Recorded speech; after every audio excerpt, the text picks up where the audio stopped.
This year, Hatboro-Horsham students grades 1 through 12 are being asked to raise the bar on reading thanks to new standards issued by the Pennsylvania Department of Education.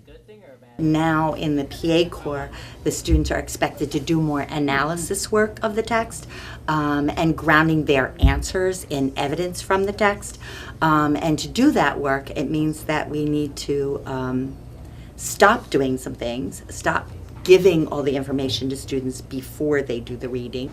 This shared reading, instructive guided practice, is going to be more teacher giving some guidance along the way.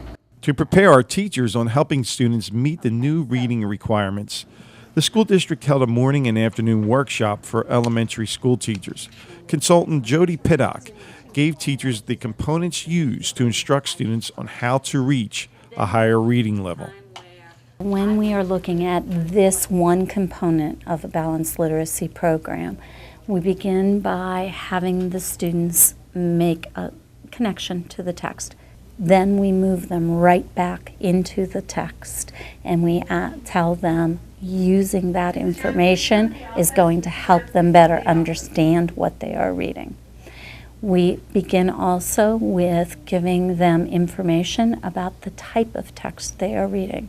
If it's informational text, is it a fiction? And if it's a fiction, is it a fable? Is it a fairy tale? Is it a story? Under nonfiction, is it a biography, etc.? From there, we introduce vocabulary words that are absolutely essential to the understanding. We pick 2 to 4 words that really will help the students understand the text, and also words that will be transferable in other circumstances. After we have done this connecting part, we then move into a modeled section of the text where the teacher does a think aloud and shows the students what a good reader is thinking, because oftentimes students are under the impression that reading is a passive activity rather than something that's very interacting, that they are thinking as they are reading the words. After the modeled section, then the text is divided into chunks or portions. For each portion or chunk, the teacher offers 1 or 2 teaching points prior to the reading. Students are then engaged in the reading, whether that engagement is done chorally or whether partners read it, etc. And then after each chunk, they're given the opportunity to have a conversation with their peers to help them process the information that they've just read. The lesson ends with some sort of a closing or synthesizing, either a conversation or a written exit slip of some type. Jody demonstrated these techniques with other practices in 2 non-staged classroom instruction settings. Teachers were invited to watch, take notes, and then meet to discuss what they saw. From there, instructors were encouraged to begin implementing these strategies immediately. Teachers have been implementing strategies based on Common Core, but this gives them more strategies, a more cohesive set of strategies that they can think about for planning their whole group instruction.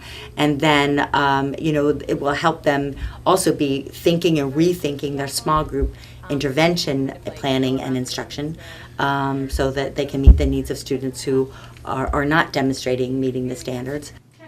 Meeting the new state literacy standards may be a challenge for teachers and students, but is it necessary to elevate what was already in place?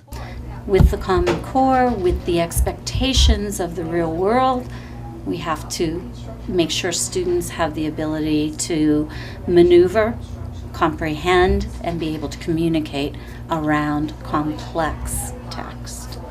Research right now is showing that if we stick with only small group guided reading and students are only reading text at their own level, they will make progress, but it will be a slow, steady progress. If this is where my student is at right now, and here's where the grade level expectation is, if this student only works at their instructional level, the gap between where they are and where they need to be is going to widen rather than close up. So in a balanced literacy program, There has to be the opportunity for the small group guided practice, but there has to be the opportunity for students to engage in a supported way dealing with more complex text. Hatboro-Horsham teachers will always provide support to all students facing these new challenges.